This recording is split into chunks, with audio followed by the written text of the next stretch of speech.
এই মুহূৰ্তত আমি উপস্থিত হৈ আছোঁ ধেমাজি নগৰৰ একাংশ মহিলা দলৰ সৈতে। তেখেতলোকে এই ধৰণে মহিলা জেং বিহু দলটোৱে আখৰা কৰি আছে।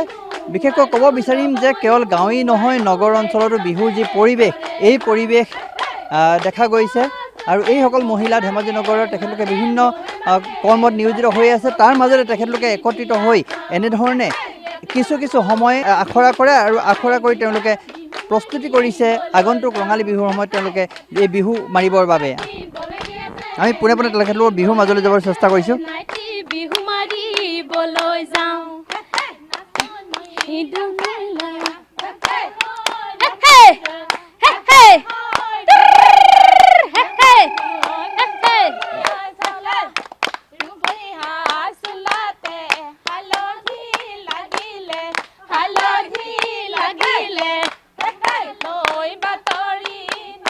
বেঙেনা নামেৰে গুটি নপচাবা, গুটি নপচাবা, পিয়ালি দিবা ঠাই। জোঙালী নামেৰে জনম নধৰিবা, জনম নধৰিবা, লোকে বনে কৰাই খাই।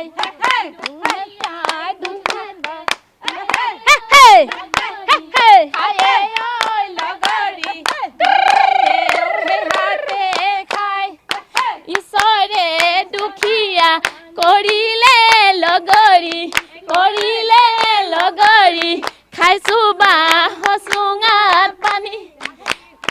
চাদৰখন ল'বৰে মন আছিলে, ল'বৰে মন আছিলে, হাতৰো যে নহ'লো কাজি।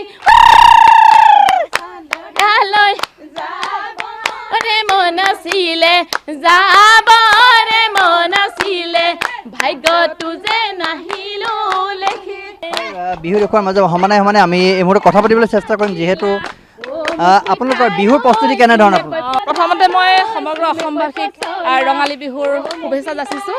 বিহুৰ প্ৰস্তুতি খুব সুন্দৰভাৱে হৈ আছে। আমাৰ বোৱাৰী গাভৰু সকলোৱে মিলি আমি বিহুৰ আখৰাত ব্যস্ত হৈ পৰিছোঁ। আমাৰ ঢেঁকীশালত পিঠা সকলোৱে খুব আনন্দমুখেৰে আমি ওলাই আহিছে। আমাৰ বোৱাৰী গাভৰুসকল আমি বৰ্তমান সকলোৱে আনন্দ মনেৰে বিহু আখৰাত ব্যস্ত হৈ আছোঁ।